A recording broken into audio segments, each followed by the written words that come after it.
The Stronghold rises above the echo. Like a weathered blister of crumbling, misshapen stone, its soaring walls reinforced with an unnerving collection of detritus from both heaven and hell. The haggard yet resilient Lost patrol its perimeter, wielding weapons scavenged from the ruins, their eyes forever trained on the roiling horizon and the dangers lurking there. Tattered banners flutter against the stonework, signaling a haven to the other lost, and warding away the monsters seeking the bounty of prime energy, cowering within the fortress.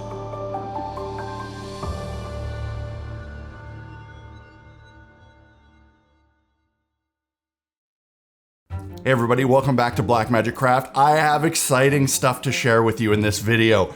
First of all, the Idols of Torment rulebook has completed manufacturing, as well as the Echo deck, and I have in my possession real production samples. All the Kickstarter copies are loaded onto pallets and should be on ships right now, and all the other products are also in freight going to our various distribution centers for fulfillment. I also want to show you how I built this crazy cool piece of terrain for one of the scenarios in this book. And since I have this, why not open one up and give you a quick flip through before I build. And I can show you the scenario that I built this for. Oh, look at that gold foil numbering. Oh, it's so lovely. It's such a huge accomplishment for me to hold this book in my hands.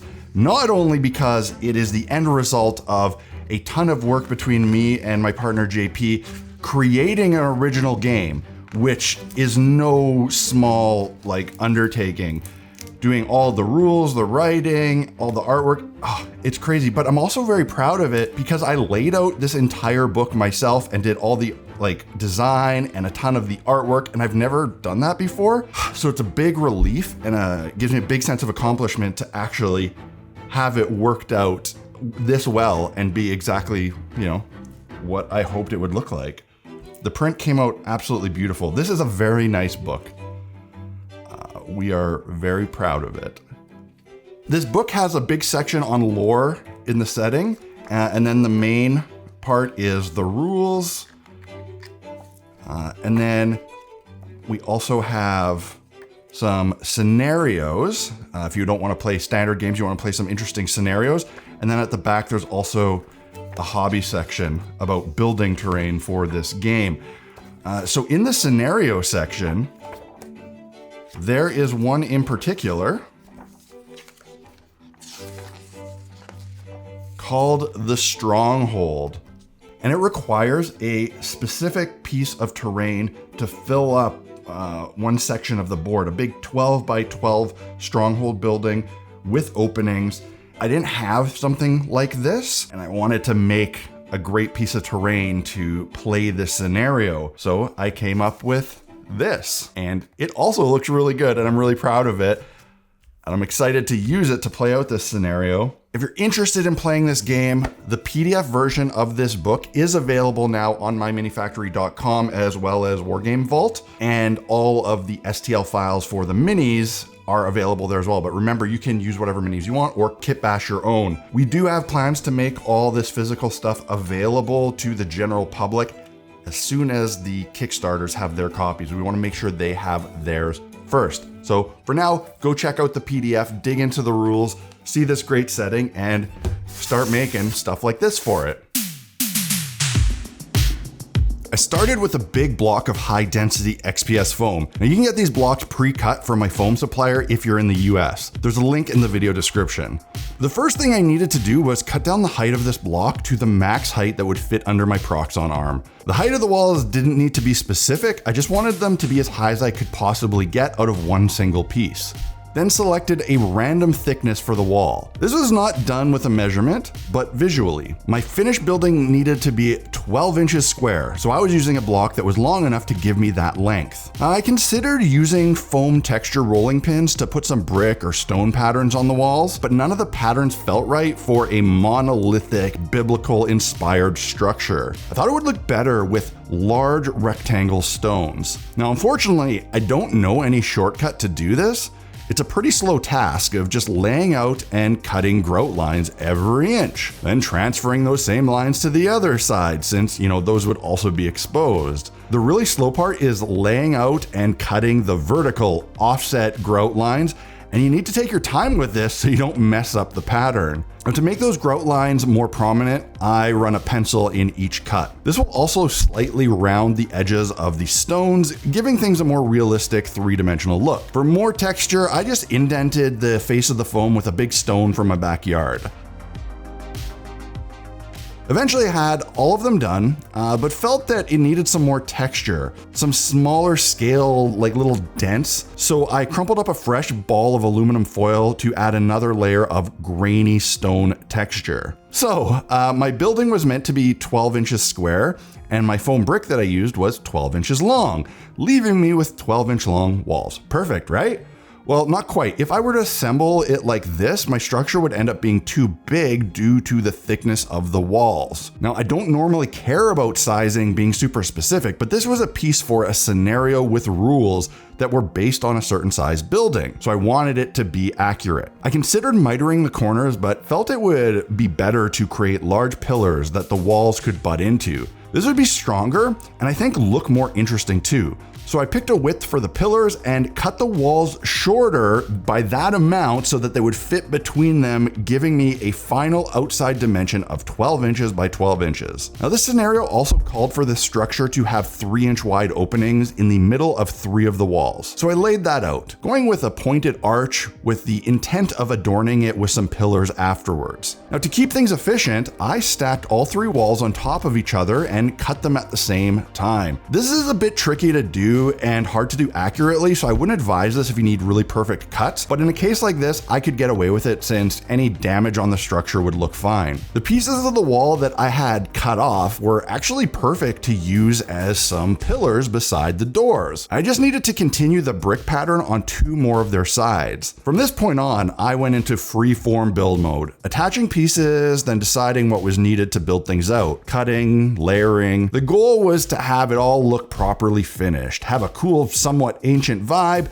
and have several layers and heights of material built up to give the thing some dimension and a place for dry brushing paint to highlight. This process is difficult to summarize in words, as it's essentially just a matter of holding up different pieces to try, seeing what sparks that aha moment. It also requires some blind faith in yourself to know that you'll be able to add on pieces in a way that finishes off the piece you just added, if that makes sense. Well, this is the hardest type of creation to describe in a video. It's my favorite to actually perform, and it lets me build in my most natural, comfortable state.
This video is sponsored by Displate. If you want to spice up your hobby space with some on-theme wall decor, Displate is the way to do it. They've got a huge library of artwork from a ton of different fandoms that you can order as super nice metal posters in different sizes. And since they're metal, they can utilize a magnetic mounting system that allows you to easily hang and swap posters whenever you want. Browsing the site, I was surprised just how massive their library of pieces is and how many different properties they carry for movies, sports, video games, and everything in between. They even have a huge collection of Dungeons & Dragons prints available, which include art from 5th edition all the way back to 1st edition, as well as a bunch of unique designs inspired by the game. Personally, I love the vintage artwork, and I had to go with a few of the classic cover pieces to hang alongside my vintage book collection. And I couldn't resist getting my daughter a couple Stranger Things prints, because she's absolutely obsessed with this series. Go check out Displate using the link in my video description, and make sure to use my code CRAFT to get 1 to 2 Displates for 20% off and 3 or more Displates for 30% off. Now back to the video. I got the structure to a point where I felt it looked finished in terms of stonework, but I still had open areas that could use some adornment with more detailed elements. I looked through my bits collection and spare sprues and found a great half-circle demon head thing that was perfect to place above the front entrance. Unfortunately, I didn't find any other pieces that I thought would fit well, so I turned to my favorite free model source, Scan the World, to get some nice historic statues to print out and decorate the structure. I chose 3 sculptures that fit the setting visually and were flat backed, relief style pieces so that they could be glued flat on the walls. I duplicated each of them and made mirrored pairs so that each of the 3 walls could have matching figures guarding the entrances, and I sized them all before printing to perfectly fit in the open areas of the wall sections. These models and Scan the World are such an incredible resource. Paired with a resin printer, it allows you to add such cool elements to things that you build. Once these were on, I got really excited to see this piece come to life on the game table and excited to play out this scenario from our book. A quick note about priming or base coating in black. I primed out just the statues using a polyurethane primer in my airbrush to ensure that it would stick. But the piece itself was too big and had too many grooves to prime the whole thing this way. It needed to be bathed in a lot of thin paint to get in every nook and cranny. So I just did the foam areas with a watered down black craft paint. Nothing special.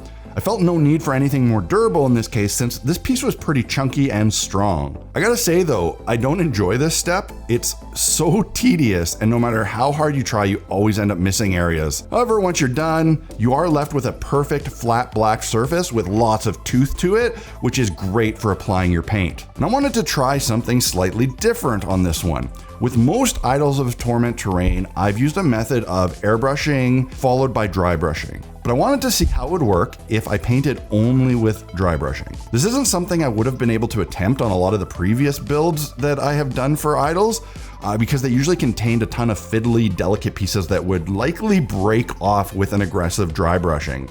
But this big chonker, I was able to apply quite a bit of pressure with my brush, allowing me to use very minimal paint and get a great non-streaky application. I really liked how it turned out.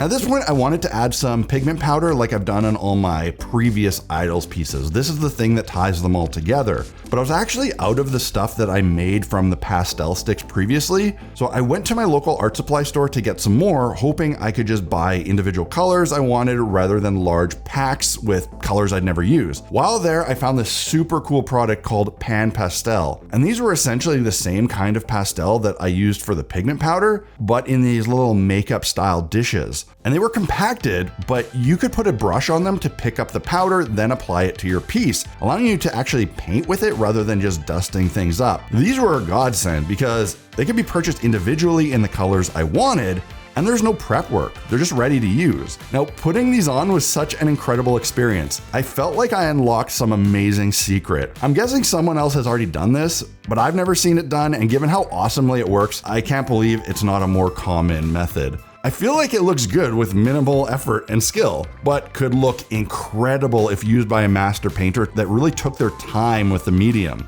Honestly, this is such a game changer product for me, and I'm absolutely in love with it.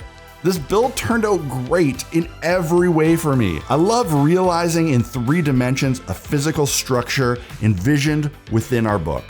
and I learned new techniques and found an incredible new painting product along the way. Honestly, what more could you ask for in a build? Well, I hope you enjoyed this video and this build.